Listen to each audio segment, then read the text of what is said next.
Mateo capítulo 14, hoy vamos a estar desde el verso 1 hasta el 13. Mateo 14, verso 1 al 13. En esta narrativa sucede el asesinato de Juan el Bautista, y ese es el título que le he dado, el asesinato de Juan el Bautista. Hay una trama aquí interesantísima, clave, que creo que encaja perfectamente en la situación que nosotros estamos viviendo como nación. Me refiero a Estados Unidos. Esta es una nación donde los gobernantes y los jueces han decidido hacer legal los deseos de los homosexuales e imponer sus deseos sobre el resto de la población y castigar a los que no están de acuerdo.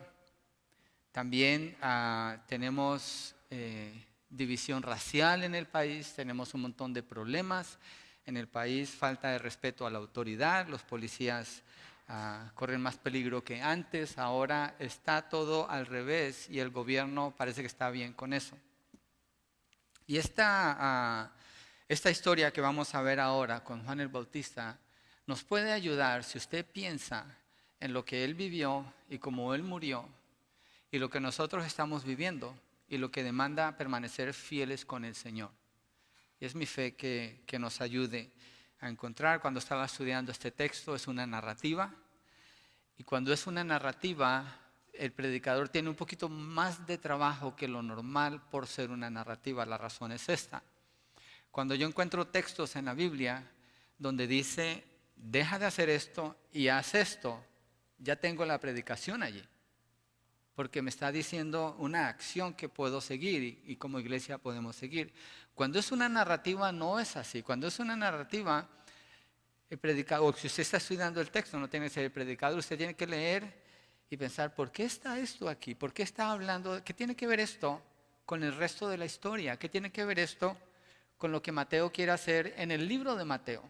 ¿Cómo encaja esto en la vida del Señor Jesucristo cuando el enfoque es Jesús en todo el libro?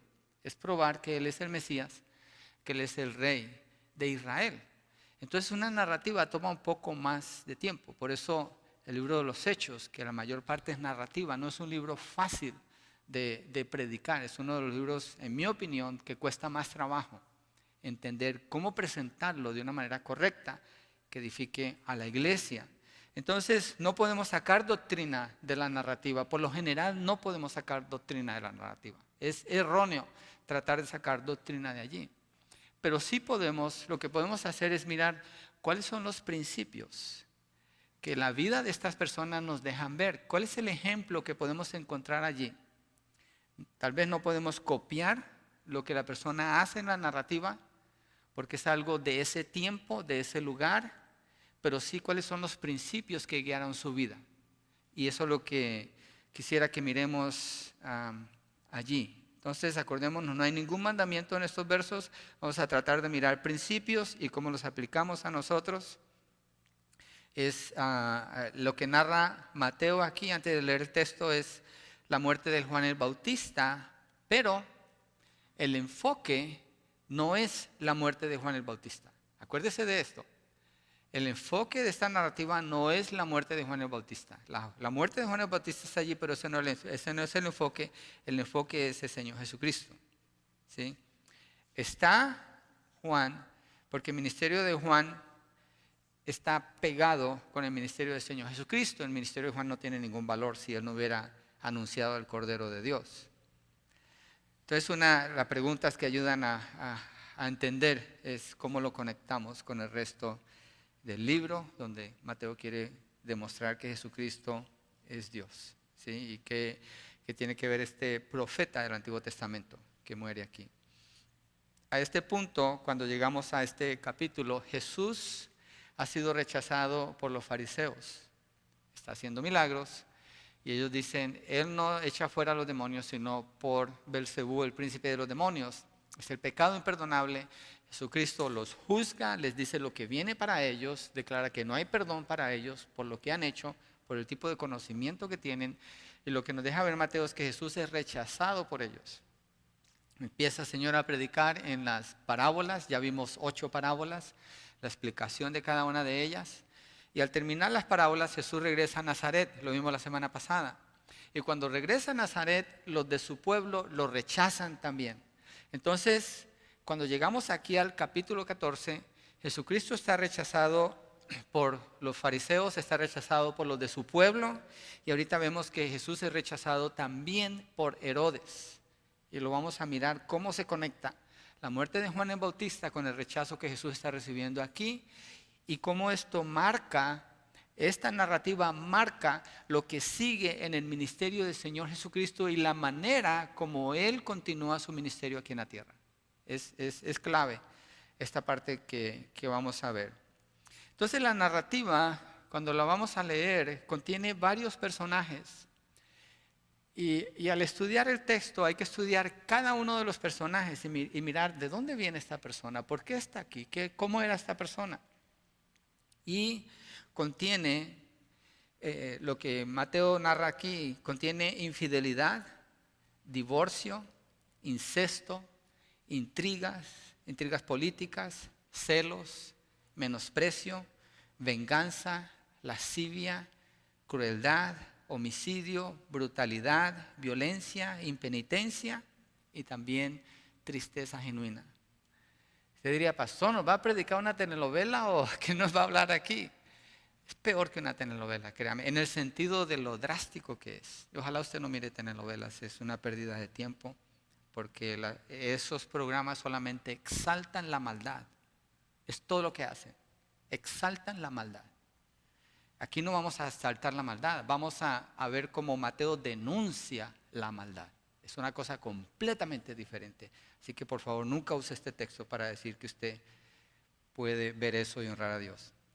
Entonces, leamos el texto, Mateo 14, versos 1 al 13.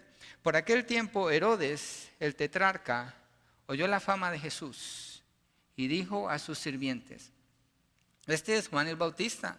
Él ha resucitado de entre los muertos y por eso es que poderes milagrosos actúan en él.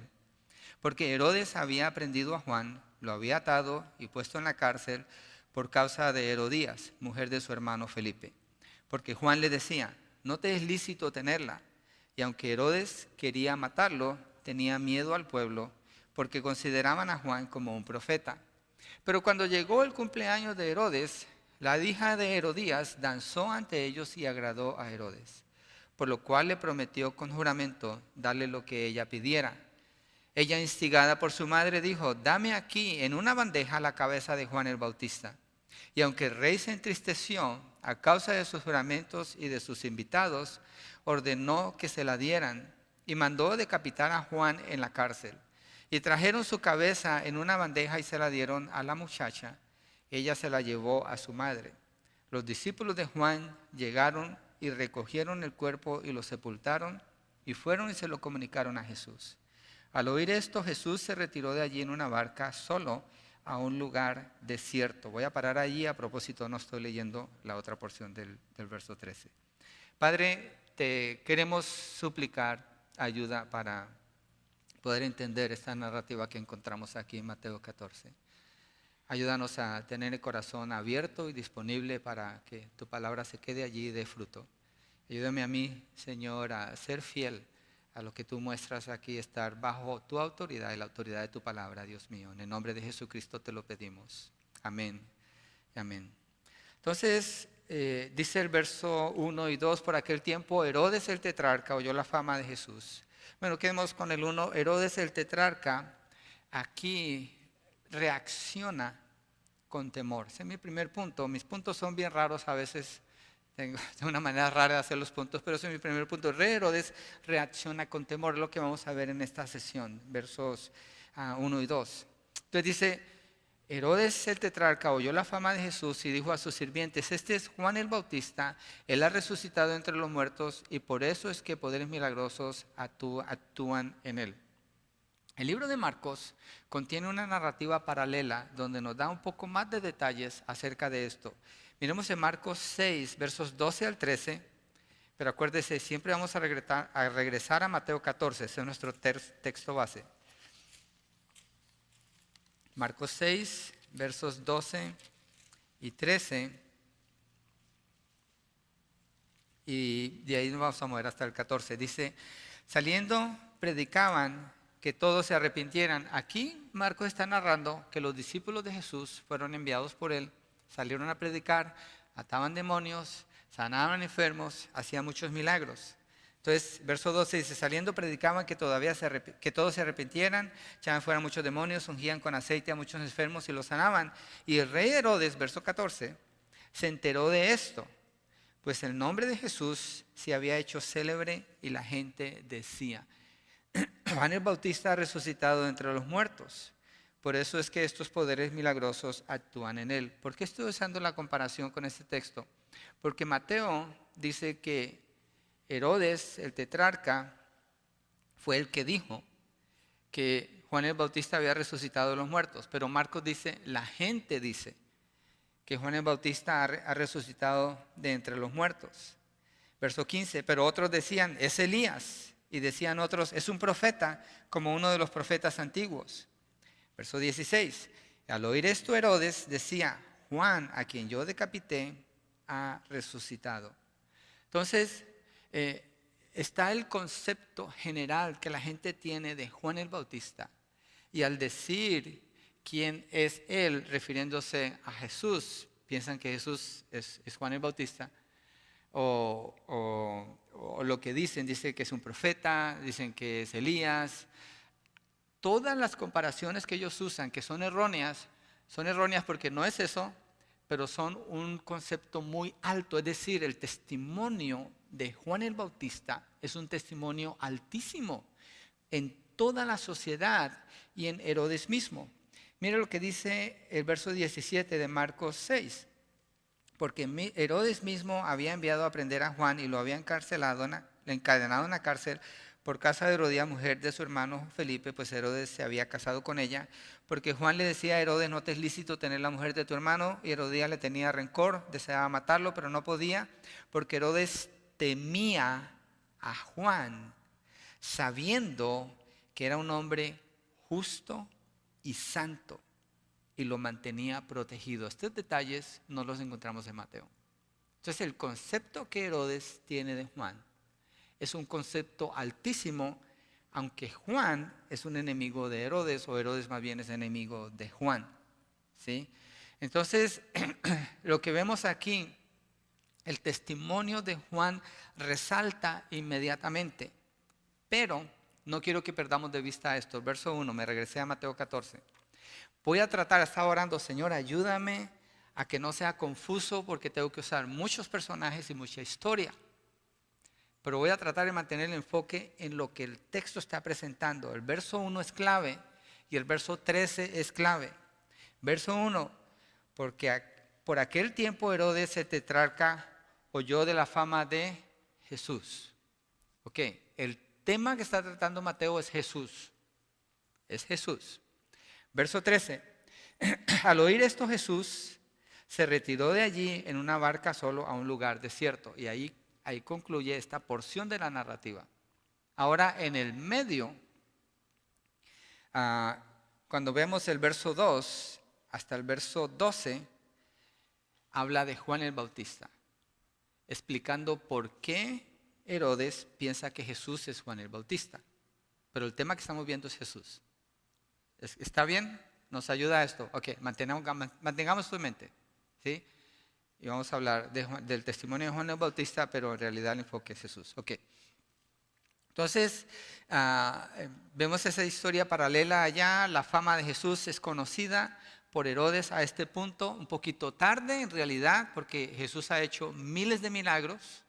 Jesús ha hecho miles de sanidades, Jesús ha resucitado muertos, es conocido en todas partes, pero parece que Herodes, como un buen rico, se la pasaba en su palacio, enfocado en él mismo, satisfaciéndose a sí mismo, viviendo en su propio pecado, y siendo gobernante no conocía la necesidad de la gente, entonces no sabía lo que estaba pasando hasta este punto. Después de que ha apresado a Juan el Bautista, después de que lo ha matado, oye acerca de Jesús un tiempo después. Entonces, eso nos da una idea de qué tipo de gobernante era Herodes el tetrarca. o Herodes Antipas, y piensa a este punto que Juan el Bautista es el que ha resucitado. Entonces, la razón por la que habla de Juan es para explicar por qué él piensa que Jesús es Juan el Bautista. Okay. Herodes mismo, como lo vimos, testifica del poder divino en Jesús, con lo que le atribuye que es Juan, por los poderes milagrosos. Él era Herodes, el tetrarca, conocido como Herodes Antipas. Si lo veo medio confundido, voy a parar y voy a regresar y lo repito todo otra vez. ¿Okay? No hay prisa para irnos hoy, ¿cierto? Porque queremos entender, aquí hay mucha historia. Es bien, bien interesante. Mire, es fascinante. Cuando usted se detiene y mira lo que está pasando aquí, es fascinante este texto. Herodes el tetrarca es conocido como Herodes Antipas. Dice Herodes tetrarca porque la palabra tetrarca quiere decir un gobernante sobre una cuarta parte de un terreno o de una región. Pero a este punto, él no gobernaba la cuarta parte de una región. Él gobernaba una parte más pequeña, en Judea, en Perea, que es donde están Juan el Bautista y Jesús ministrando. Herodes Antipas es hijo de Herodes el Grande. Herodes el Grande lo encontramos en Mateo capítulo 2. ¿Se acuerdan? Que cuando Jesús nació, él quiso matar a Jesús, que no eran tres, ni eran reyes, ni eran magos, no eran tres reyes magos, pero eran los hombres que venían del oriente, los sabios, vienen a adorar al Señor y les pregunta sobre Jesús, sabe que ha nacido el rey de Israel y lo quiere matar, entonces manda a matar a todos los niños en Belén. Ese es Herodes el Grande. Herodes el Grande tuvo 10 esposas más o menos y tuvo muchos hijos. Y sus hijos todos eran Herodes. Herodes Antipas, Herodes Felipe, Herodes el Cuarto, muchos Herodes. Entonces de Herodes el Grande se derivan todos estos Herodes que eran gobernantes en esa región bajo los emperadores romanos. Entonces eran como reyes chiquitos, ¿sí? Eran como gobernadores. Entonces, él reinó entre el año 4 a.C. y el año 39 después de Cristo. Él, si seguimos estudiando, cuando sigamos la historia que nos dan los evangelios, fue el que juzgó a Jesús antes de morir. Poncio Pilato se lo mandó a Herodes, es este Herodes el tetrarca o Herodes Antipas. Y le pidió a Jesús que hiciera un milagro, que le mostrara algo. Jesús no hizo nada. Y los soldados lo golpearon, le pusieron un manto y lo regresaron con Poncio Pilato. Y Herodes Antipas y Pilato se hicieron amigos cuando eran enemigos por razón de condenar a Jesús, el Hijo de Dios. Eso sucede mucho en el mundo. Entonces es hijo de Herodes el Grande, ¿sí? Y la herencia que tiene es una herencia malvada, es gente maldita, esta gente cuando usted los estudia. Ese Herodes el Grande también mató a una de sus esposas, mató a varios de sus hijos porque pensaban que le podían quitar el trono, desterró a uno de sus hijos también. Tiene una historia bien fea estos Herodes. Entonces, Herodes el Grande es el que encontramos al principio. Él ya se murió, pero es importante hablar de él porque Herodes Antipas, el que estamos estudiando, es hijo de él, pero Herodes el Grande tuvo otros hijos, entre ellos Felipe. Felipe estaba casado con Herodías, ¿ok? Entonces, este Herodes y Felipe son hermanos. Y este Herodes va y seduce a la esposa de su hermano y se la lleva. Pero resulta que esta Herodías es hija de otro hermano de este Herodes, otro hijo de Herodes el Grande. Entonces es una mezcolancia y esto es lo que se llama incesto. Incesto es algo que no debe suceder en un matrimonio. Entonces este Herodes es el tío de esta Herodías. Y su hermano Felipe también era tío de ella, o sea que todos están revueltos allí. ¿Está bien? ¿Nos ayuda un poquito a entender la historia? Y si no, se lleva el CD y toma nota y lo mira, pero necesito desenredar quiénes son los personajes aquí. Entonces, este Herodes tetrarca que estamos estudiando, o Antipas, oye de la fama de Jesús. Después de más de un año de Jesús está haciendo milagros. Y la reacción cuando dice, este es Juan el Bautista. porque yo maté a Juan el Bautista. Lo que vemos aquí es que su conciencia le está acusando. La conciencia es un mecanismo que el Señor ha puesto en el ser humano para mostrarle lo que es correcto y lo que no es correcto. Y la conciencia acusa o apoya al que hace lo que hace. Por ejemplo, un ejemplo con los niños. Si usted deja unas galletas en la mesa y le dice a los chiquillos, ninguno puede comer galletas, y cuando regresan no hay galletas. Y resulta que usted ve a uno de los chiquillos bien untado de crumbs y le dice, ¿quién se comió la galleta? Y dice, yo no fui. Ahí, inmediatamente su conciencia lo está acusando porque sabe que lo hizo, ¿cierto? Hay una reacción igual con todas las personas. Unos opacan su conciencia al practicar y practicar un pecado y ya no escuchan su conciencia. Y otros, que eso es lo que la psicología enseña, lo estábamos repasando ayer en las clases, le enseñan a las personas, tú no tienes por qué sentirte culpable, nomás hazlo otra vez y otra vez y otra vez hasta que no sientas nada. Eso es la psicología y la psiquiatría. Ahí llega en esencia, en realidad, porque no puede confrontar el pecado. Entonces, Herodes Antipas, su conciencia le está acusando y dice, es Juan el Bautista. Esos poderes milagrosos que operan en él es porque Juan el Bautista resucitó y no puede ver que es Jesucristo. Este Herodes no creía la verdad. Este Herodes había rechazado la verdad porque Juan el Bautista, cuando estuvo preso a manos de él, Juan le hablaba la verdad. Juan era un hombre que no se quedaba callado. Juan era un hombre que no importa el tipo de gobierno, como tenemos nosotros hoy en día, el tipo de gobierno, lo que esté pasando, no se quedaba callado en denunciar lo que era injusto y iba y le decía a él lo que pasaba. Entonces, Herodes había sido expuesto a la verdad, Herodes había sido expuesto a conocer el mensaje del reino, pero él había rechazado la verdad. ¿Y saben qué pasa cuando una persona escucha la verdad y la rechaza? No es que esa persona ya no cree, no es eso. Es que esa persona que rechaza la verdad ahora cree cualquier cosa, cualquier tontería. Entonces Herodes el tetrarca, ante la evidencia de quién es el Señor Jesucristo, dice, oh no, es Juan el Bautista que yo maté.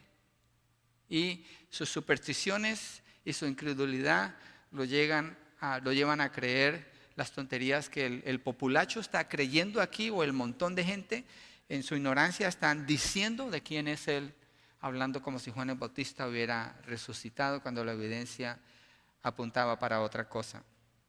Romanos capítulo 1, lo mencioné la semana pasada, habla de esto de la conciencia, la condición del hombre cuando rechaza la verdad.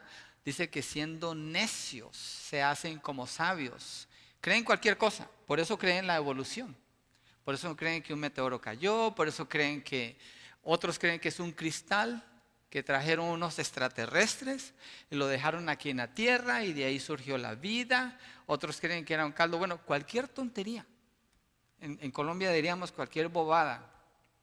Se creen porque dejan de creer la verdad. Creer la verdad guarda la mente. Creer la verdad le pone límites a la mente que la protegen.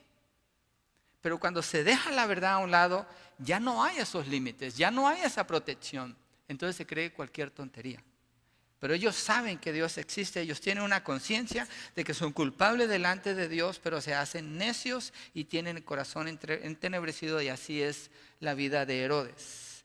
Saben que hacen mal, pero suprimen la verdad y se deleitan en su maldad y aún llaman a otros a pecar con ellos. Y vamos a ver cómo él lo hace aquí. Entonces, esos versos 1 y 2. Ahora, versos 3 y 4, el rey Herodes es un hombre lleno de temor. Eso es lo que vamos a ver aquí. El rey Herodes es un hombre lleno de temor. ¿En qué nos ayuda esto hoy en día? Mire, Charles Colson, no sé si usted ha escuchado de él. Charles Colson trabajó para el expresidente Richard Nixon.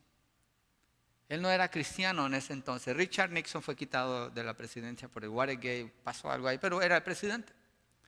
Charles Colson dice que él era un consejero legal para el presidente. Cuando venían personas a la Casa Blanca que querían hablar con el presidente, llegaban con él, él entraba con ellos en un cuarto donde se preparaban antes de hablar con el presidente.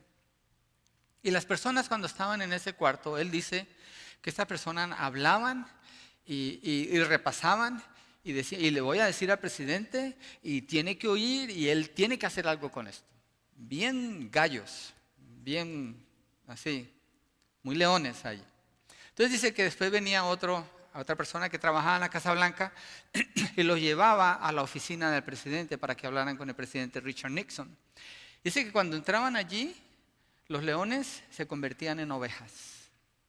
Ya no hablaban con lo que querían decir y muchas veces ni siquiera terminaban diciendo lo que le querían decir al presidente.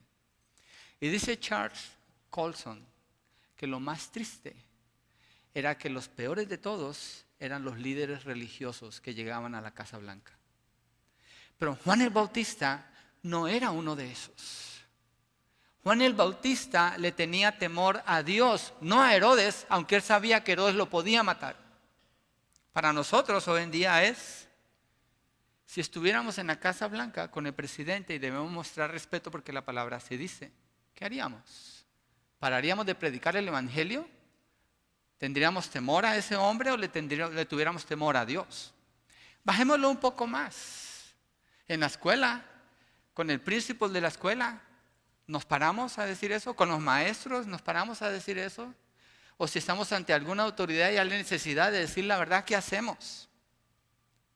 Todas las personas que no temen a Dios están llenos de otros temores. Y nuestro temor, si nosotros conocemos a Dios, debe ser Dios, no el hombre. El temor, el que teme al hombre está bajo maldición. Y dice el libro de Proverbios que el que teme al hombre está en una trampa contra sí mismo. Entonces, predicar el evangelio, decir la verdad como Juan lo hizo, no depende de ante quién estamos. Para nada. En realidad no depende de ante quién nos encontramos. Depende de Dios. Y el temor que debe venir a nuestros corazones es temer que no lo hicimos cuando Dios nos pide que lo hagamos. Ante quien quiera que nosotros estemos. Entonces versos 3 y 4 dice, porque Herodes había prendido a Juan, lo había atado y puesto en la cárcel por causa de Herodías, mujer de su hermano Felipe, porque Juan le decía, no te es lícito tenerla. Entonces acuérdese, Herodías es nieta de Herodes el Grande, el papá de Herodes Antipas. Antipas visita a su hermano Felipe, estando en su casa, seduce a Herodías, se la lleva, se divorcia de su esposa. La esposa de Herodes Antipas era hija de un rey árabe. Y resulta que al él divorciarse de ella se regresa con su papá en Arabia, causa una dificultad política grandísima. Entonces imagínense, eso puede causar guerra entre ellos y Juan el Bautista le está diciendo, no te es lícito tenerla. Y cuando el texto dice, no, le decía, no es lícito tenerla, en griego la manera como está el verbo, es una manera donde es algo continuo, es decir, no es como que Juan el Bautista una vez dijo, oh, Herodes no debería tener a esa mujer. No, él se lo decía, él lo decía públicamente, porque Juan el Bautista está bajo el gobierno de Herodes tetrarca, porque Juan el Bautista estaba ministrando en Perea, en la región de Perea.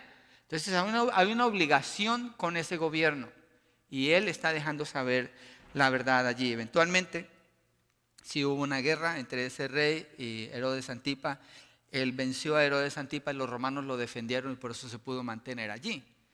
Pero Juan el Bautista no se detuvo ante la posibilidad de que podía causar una guerra, ante la posibilidad de que le podían quitar la vida. Él le dijo la verdad. ¿Sí? Entonces es complicado lo que está pasando ahí para Juan el Bautista. Piense usted en su situación. ¿Qué tan complicada es? ¿Es como la de Juan el Bautista? Si usted tiene la oportunidad de predicar el evangelio, ¿qué gobierna o cuáles son las características que dictan que usted y yo podemos predicar el evangelio o no? ¿O es que es una fiesta y no quiero ser un aguafiestas? Te van a quitar la vida por predicar el evangelio allí, aunque te la quitaran, el Señor dice tienes que predicar. Si no lo hace, si yo no lo hago, debemos sentirnos culpables ante Dios. Debemos tener temor de Dios. Al no hacerlo, nuestro temor debe ser el Señor. Entonces, está ese matrimonio de Herodes con Herodías. Es algo torcido lo que está sucediendo allí. Hay un divorcio, hay traición, hay engaño, hay incesto. Es un perverso. Y Juan se lo deja saber públicamente. En el verso 4 escribe Mateo, porque Juan le decía, no es lícito tenerla. Allí está, en un verbo imperfecto, continuamente diciéndoselo. Y Marcos 6, 19, 20, que ya lo leímos, dice que Herodías le tenía rencor a Juan el Bautista y deseaba matarlo, pero no podía. Lo que muestra este texto, junto con Mateo 5, donde Jesús habla de la ley, esta mujer es una asesina, porque es una asesina en su corazón. En su corazón ella ya había matado a Juan, no más que físicamente no podía hacerlo. Era una mujer malvada como Herodes Antipas. Herodes y Herodías, cuando usted mira la vida de ellos, eran cobardes, eran egoístas, abusaban de la gente, abusaban del poder. Esta mujer tenía, la historia muestra con el historiador Josefo, que ella tenía sed de ser llamada reina. Y llega una parte en la vida de ellos donde instiga tanto a Herodes que él va ante el emperador para que le digan rey, le den más terreno. Y otro de los Herodes, hijos de Herodes el Grande, lo acusa con el emperador y le quitan todo lo que tiene y muere en la pobreza. Este hombre al final, Dios se encargó de él. Entonces, no hay que temer al hombre, hay que temer a Dios. Ahora, Herodes es conocido por su perversidad, lo mismo Herodías. Juan es conocido por ser un hombre justo, un hombre santo. Era un hombre valiente y sin temor para decir la verdad sin importar a quién se la iba a decir. Sabiendo el peligro que esto representaba para él, pero él fue y dijo la verdad. Y Herodes era un hombre infiel, cobarde y temeroso del hombre. Verso 5. Dice, aunque Herodes quería matarlo, tenía miedo al pueblo. Ahí muestra el temor de Herodes. Porque consideraban a Juan como un profeta. O sea, es el testimonio del pueblo en general. Entonces se detenía por la opinión pública, tenía miedo de lo que la gente decía y por eso no hacía lo que estaba en su corazón, que era malvado. Pero eventualmente obviamente él lo había matado y con la muerte de Juan el Bautista muere el último profeta del Antiguo Testamento. Con la muerte de Juan el Bautista se está cerrando el capítulo del Antiguo Testamento. Y comienza, es un final violento, como termina el Antiguo Testamento, y comienza un comienzo violento para el Nuevo Testamento, el nuevo pacto en el Señor Jesucristo. Y eso lo vamos a ver en el verso 13 ahora. Verso 6. Pero cuando llegó el cumpleaños de Herodes, la hija de Herodías danzó ante ellos y agradó a Herodes. Acuérdese, aquí está, Mateo está describiendo lo que pasó antes. Ya Juan el Bautista está muerto. Aquí está narrando cómo lo mataron. Entonces, los judíos no celebraban los cumpleaños, porque los paganos, como Herodes, celebraban los cumpleaños, se emborrachaban, tenían orgías y había todo tipo de inmundicia allí. Alguien me preguntaba, ¿entonces nosotros no deberíamos celebrar los cumpleaños? Le digo, no, porque nosotros no estamos promoviendo la inmundicia que ellos promueven. Para nosotros es una oportunidad social de celebrar algo juntos, como familia y con nuestros amigos, y no ofende al Señor. Ahora, si se va a reunir a celebrar un cumpleaños donde hay licor, donde hay borrachera, donde hay toda esa inmundicia, no lo haga. ¿Cómo va a honrar a Dios eso? ¿Justifica el cumpleaños que se haga eso? Obviamente que no. Entonces, ¿para qué se hacen las cosas? Entonces, Herodes hace la fiesta, tiene ahí a sus amigos con él, están tomando y dice que la hija de Herodías danzó ante ellos y agradó a Herodes. Esta muchacha se considera que tenía entre 16 o 17 años de edad, era una muchachita. Y dice el historiador Josefo, él vivió en el siglo I, en el tiempo de los judíos en ese momento, que la danza que ella hizo era propia de mujeres esclavas. Y lo que sucedía, que eran mujeres esclavas y era algo inmoral lo que se hacía, los hombres tomando, después de que ellas danzaban, eran danzas sensuales, las abusaban sexualmente. Antigüedades, eso lo encuentra en el capítulo 18. El que la hija de Herodías estuviera haciendo esta danza es algo bien bajo, porque es la hija de Herodías. Herodías es la esposa ahora ilegal de Herodes Antipas, el que está haciendo esta fiesta. Entonces era algo que debió haberle repugnado a él. Pero esta mujer sabe que con su hija puede manipular a este hombre en su sensualidad para lograr lo que ella quiere. En México se dice plan con maña, ¿cierto? Ya aprendí esa frase, también si la dije bien. Ella tiene plan con maña. Entonces, la que sale a danzar no son las esclavas. No es bueno eso tampoco. Pero estoy hablando socialmente, era algo inaceptable completamente lo que esta muchacha hace. Muestra lo perversa que es esta muchacha a los 16 o 17 años de edad. ¿Y quién influenciaba a esta muchacha para ser tan perversa? Su mamá. ¿Sí saben que en Savage, en la escuela Savage, cuando mi hijo mayor estudiaba allá, allí hacen unas fiestas, unas danzas para los muchachos, se los dejan bailar, les ponen música y cosas. Y pues nosotros no participamos, no dejamos que Nathan participara de eso, pero hablamos con los padres de familia. Yo me fui al PTA, donde se reúnen los papás para planear. Y estaba preguntando, ¿cómo son esas fiestas? ¿Qué es lo que pasa aquí? ¿Y cuál es el problema principal? Estaba escuchando también. Ellas decían, el problema principal que tenemos en esas fiestas no es los muchachitos, son las mamás. Las mamás vienen ese día, los sacan a las 12:05 para que la escuela no pierda, porque legalmente los pueden sacar allí, no hay problema para la escuela. Se las llevan a hacerles peinados especiales, maquillaje especial, uñas postizas y sus vestidos bien apretados. Y esas muchachas son el mayor problema que tenemos en la escuela cuando se hacen esas fiestas. Porque las mamás las preparan para provocar sensualmente a todos esos muchachos. Y ahí son las peleas, ahí son los pleitos y ahí es todo lo que sucede en las fiestas de las escuelas.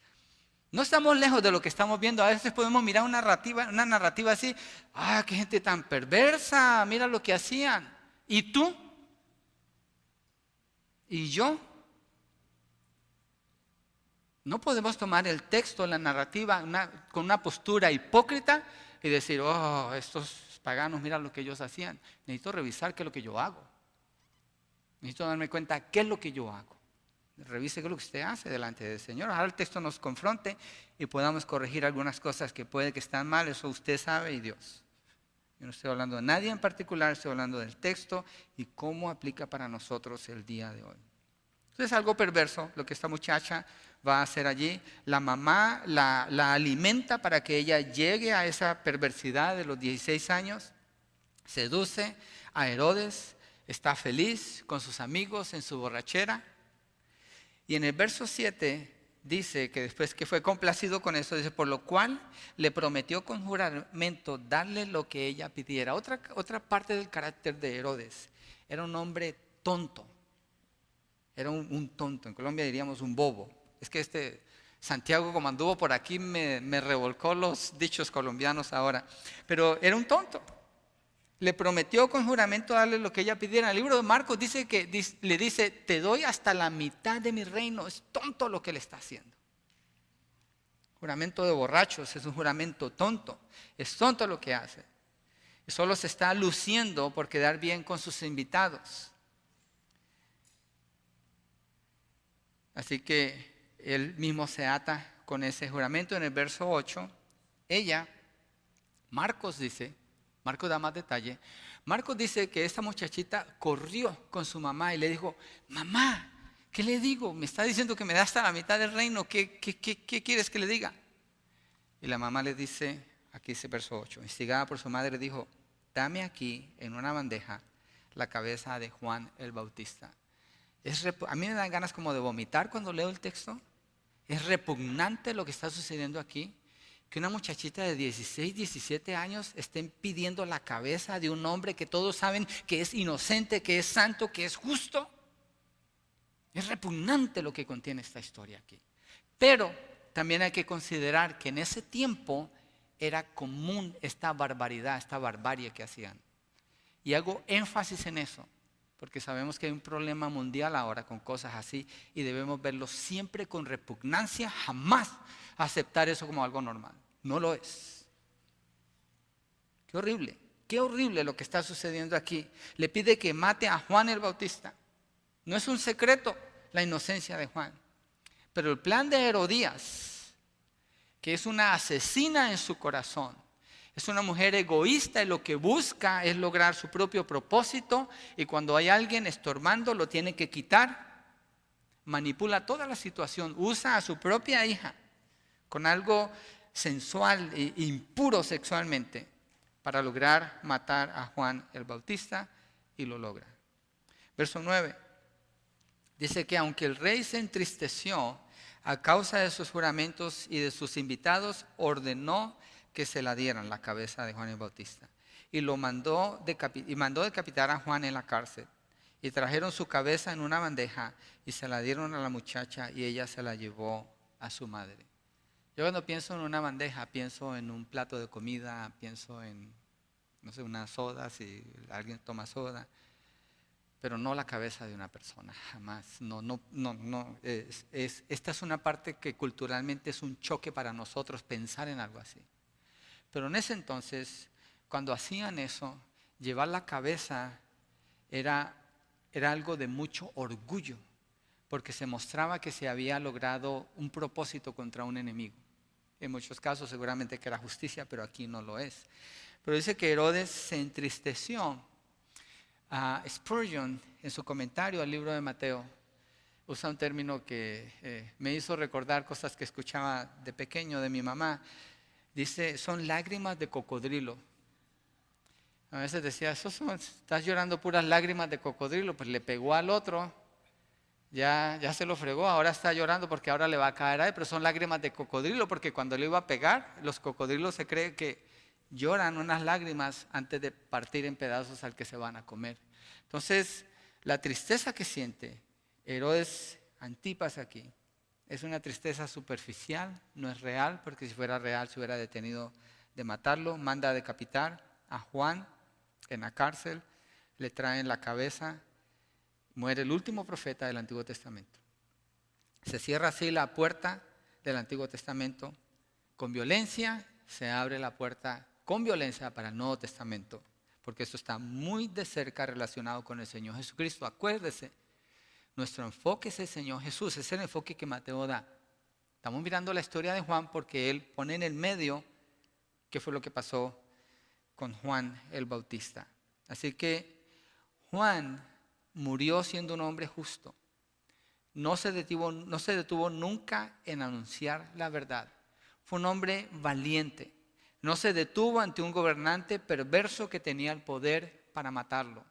Lo que viene para el cristianismo y lo que está viniendo para el cristianismo con las leyes que están pasando, yo creo que estudiar este tema nos ayuda a nosotros a pensar un poquito en lo que pueda venir adelante y cuál va a ser nuestra posición delante del Señor y delante de los hombres.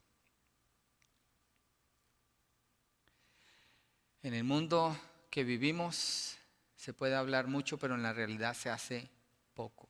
Acordémonos, maldito el hombre que confía en el hombre. El temor al hombre es una trampa. Pero Juan, lo repito una y otra vez, fue valiente, valoró la honra del Señor y valoró proclamar la verdad como superiores a su propia vida, y no temió ante ningún hombre, no se dobló ante ningún hombre. ¿Cómo está usted? No me diga, bien, gracias, esta mañana comí muy buen desayuno. ¿Cómo está usted en esta área? ¿Cómo está usted en su predicación del Evangelio? Piense en su trabajo. Si usted siente temor de predicar el Evangelio a su supervisor o al dueño de la compañía, piense en eso. O si usted siente temor de predicar el Evangelio a sus compañeros de trabajo, ¿por qué? Revise su corazón. ¿Qué sucede en su corazón? ¿Qué sucede en su corazón? Juan el Bautista está bien cerquita con el Señor Jesucristo. Y cuando estudiamos la vida de Juan el Bautista, estamos viendo un tipo de ilustración de lo que es la vida del Señor Jesucristo, aunque tenemos que tener cuidado con eso. Pero Juan el Bautista nunca se echó para atrás. Prefirió morir que serle infiel al Señor. Prefirió morir. Herodes, en cambio, rechazó la verdad. Le importó más la reputación. Le importaba más lo que la gente pensaba, no lo que Dios decía. Rechazó al Señor Jesucristo por temor a perder su reino y porque temía al hombre, pero no a Dios. Y a cambio de esto, Herodes esclavizó su alma a la condenación en el castigo eterno en la eternidad. El que dice que es cristiano debe tener evidencia, debe haber fruto en su vida. El fruto de la evangelización es uno de los frutos primarios como prueba de que hay una salvación genuina en una persona. ¿Cómo está usted? Herodes se quedó con sus riquezas, aunque después la perdió. Se quedó con la mujer que él se robó. Se quedó con lo que él quería. Complació a sus amigos en su fiesta. Juan el Bautista perdió todo, pero jamás perdió su posición delante de Dios como un hombre fiel. Y murió sin nada, pero murió siendo fiel. Verso 12. Los discípulos de Juan llegaron y recogieron el cuerpo y lo sepultaron y fueron y se lo comunicaron a Jesús. Yo pienso en esta escena y digo, los discípulos de Juan caminaron de cerca con Juan. Discípulo en el contexto que estamos viendo aquí, no es una clase de discipulado donde la persona trae su cuaderno y se siente y se va a su casa y se acabó. No, discípulo en el contexto que estamos viendo aquí, ellos vivían con Juan. Ellos caminaban con Juan. Ellos sabían cómo olía Juan, qué comía Juan, cómo hablaba Juan, qué predicaba Juan, qué le dolía a Juan, qué le apasionaba el corazón de Juan. Ellos conocían a Juan de cerca, discípulos porque están siguiendo los pasos de Juan. Juan les enseñó lo que era la fidelidad a Dios. Estos hombres amaban a Juan. Y yo no sé, se me hace difícil pensar en la situación donde ellos van por el cuerpo de Juan sin cabeza. Y van y lo entierran, le dan una sepultura decente y le comunican al Señor Jesucristo. Esos mismos discípulos fueron los mensajeros cuando vimos unos capítulos atrás que fueron y le dijeron al Señor Jesús, Juan te manda a preguntar, ¿eres tú el Mesías o debemos esperar a otro? Juan estaba sufriendo. ¿Sabe que cuando usted mira la arqueología, el lugar donde Herodes tenía a Juan era un palacio y tenía construcciones subterráneas, y en esas construcciones subterráneas tenían cadenas pegadas al piso y ahí tenían a Juan, porque aquí dice que él ató a Juan. Por eso Juan pregunta en ese otro capítulo, ¿eres tú el Mesías o debemos esperar a otro? Juan perdió todo, pero jamás perdió su dignidad delante de Dios. Lo entierran, le comunican al Señor Jesucristo y ahí llegamos al verso 13, que nos conecta con el verso 1 cuando comenzamos la narrativa. Mi punto aquí, Jesús es el verdadero rey a seguir. Verso 13, al oírlo Jesús se retiró de allí en una barca, solo a un lugar desierto. Ahí quiero parar porque yo creo que el que hizo la división de los versos aquí debió haber usado una división más abajo. Juan el Bautista confió en Jesús, creyó en él y murió siendo fiel. Juan el Bautista es el primer mártir registrado en la Biblia.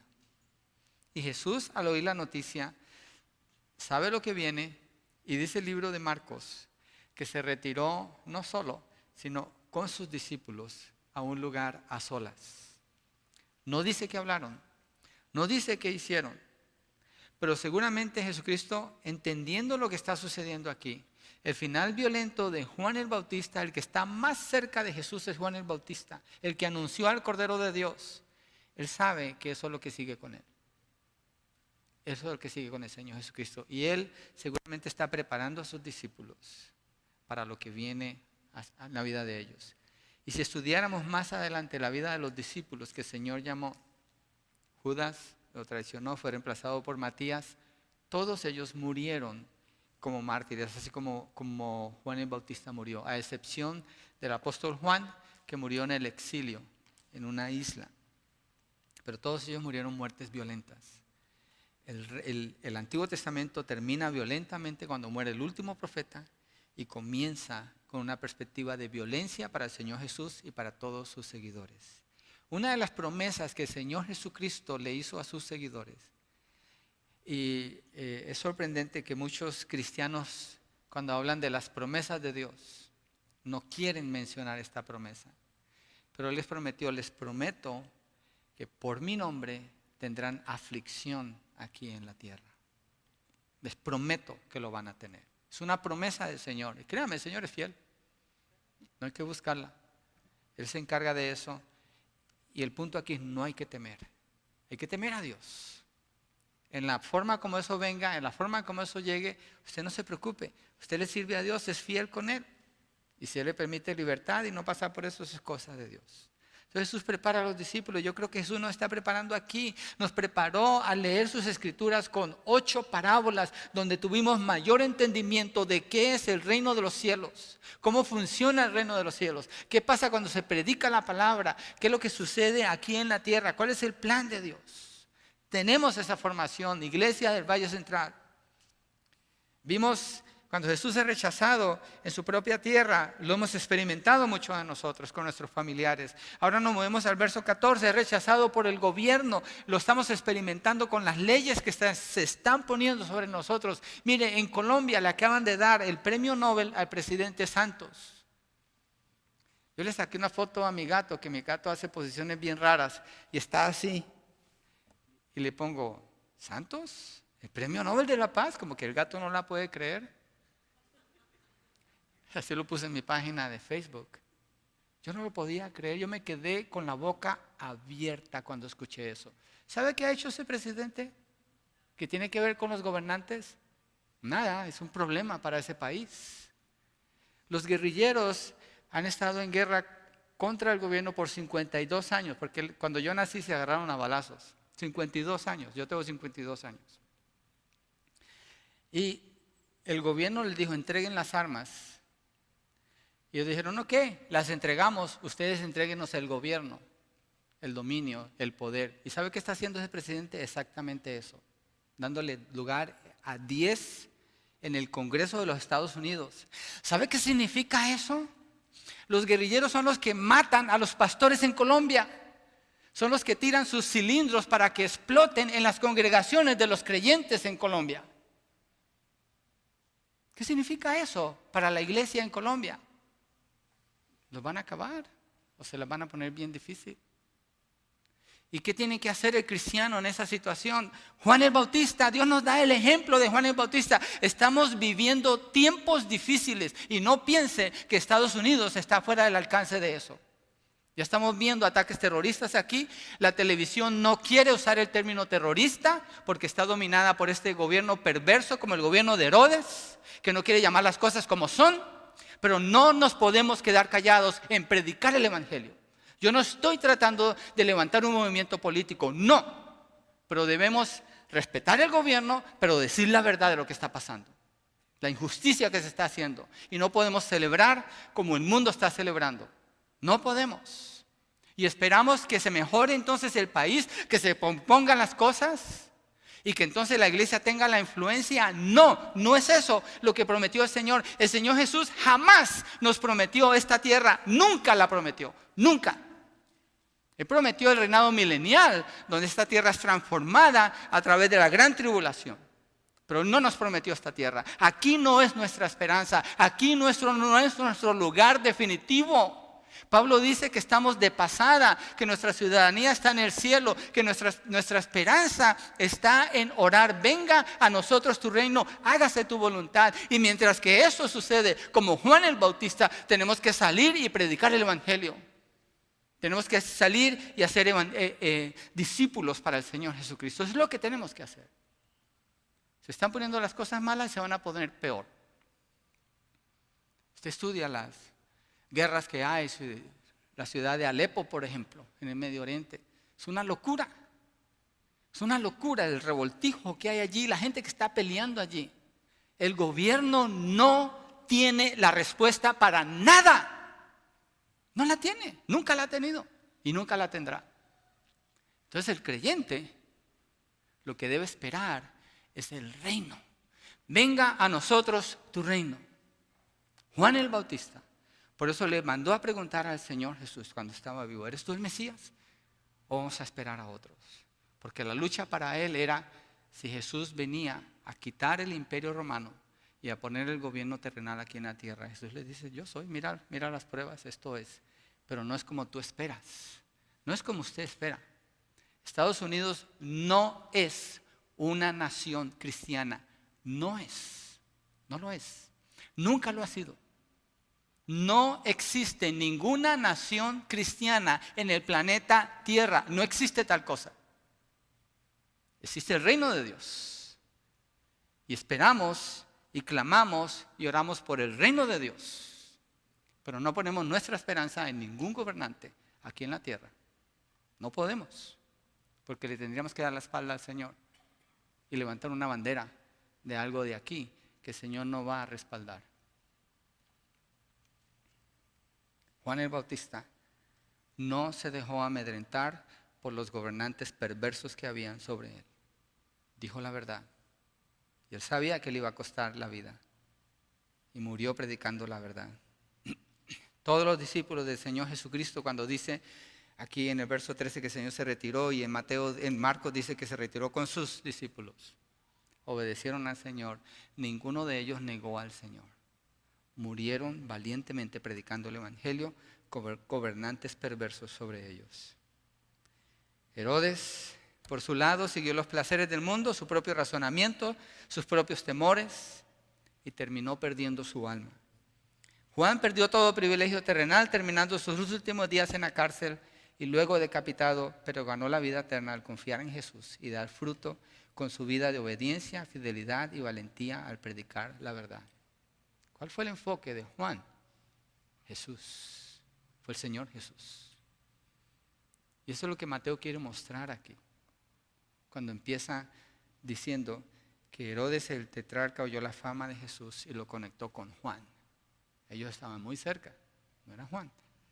Pero la vida de Juan muestra la vida de un hombre fiel a Jesús. Y termina en el verso 13, preparando a sus discípulos. Vamos a terminar con este texto. Vamos a Lucas 9, versos 23 y 24. Lucas 9, versos 23 y 24.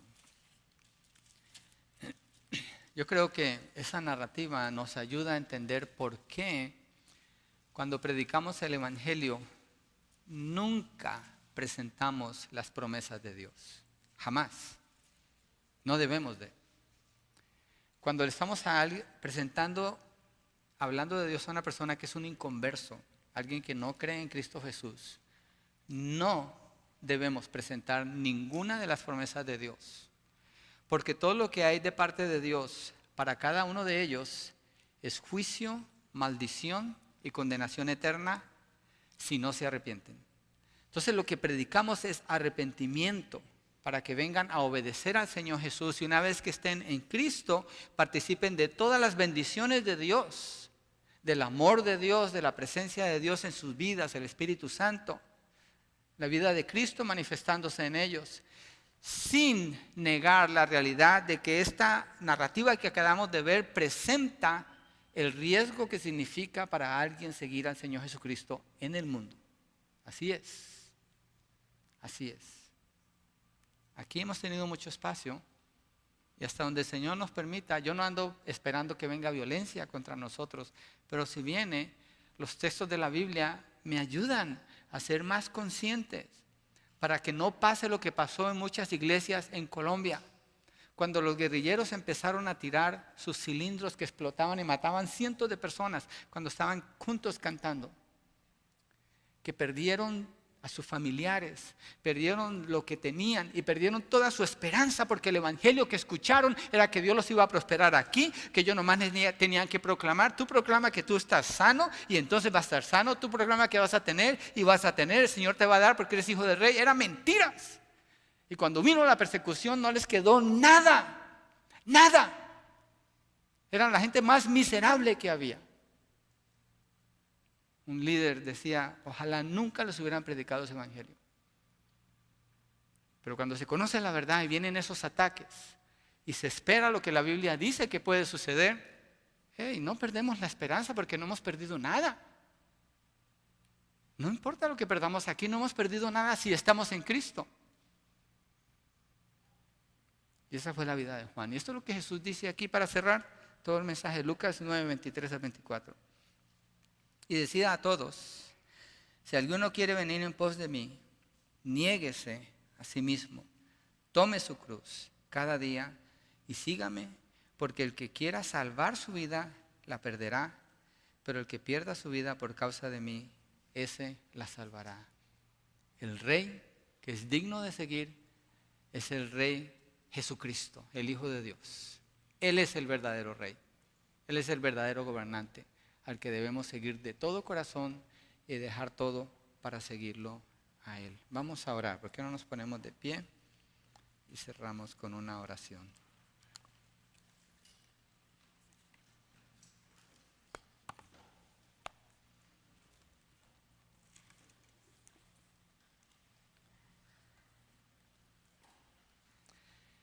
El enfoque es Jesús, pero la vida de Juan nos deja ver lo importante que es mantener el enfoque en Jesús y cómo vivir para Él. Padre, gracias por lo que podemos leer en esta narrativa, por lo que tu Espíritu Santo inspiró a Mateo a escribir al contar lo que está sucediendo allí, Señor.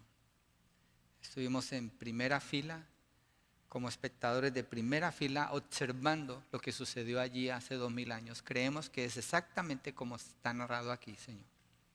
Creemos que estos personajes, como la historia lo revela, son reales, vivieron, existieron e hicieron lo que dice aquí.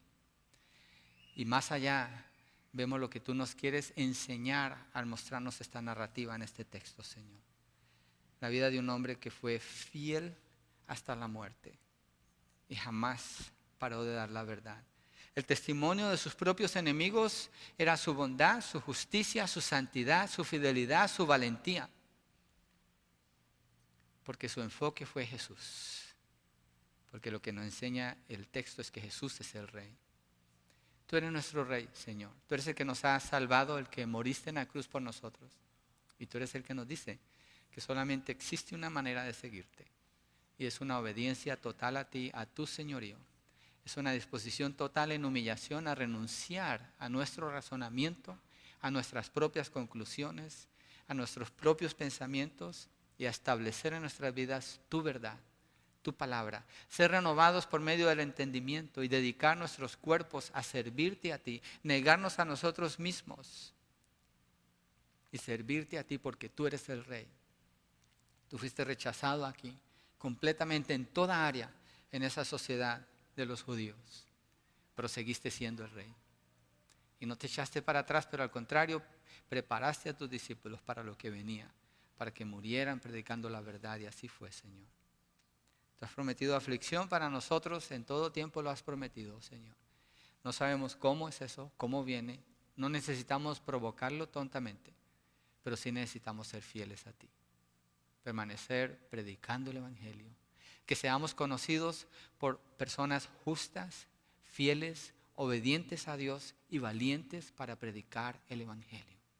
Que seamos conocidos por eso más que por cualquier otra cosa. Empezando con nuestras casas, con nuestros vecinos, con el trabajo, con los lugares donde viajamos, donde estamos, Señor. Que cada oportunidad la podamos aprovechar y decir la verdad donde tú nos pidas que lo hagamos, Señor. Oramos, Señor, por las personas que están oyendo el mensaje y tú les estás llamando a salvación y hay convicción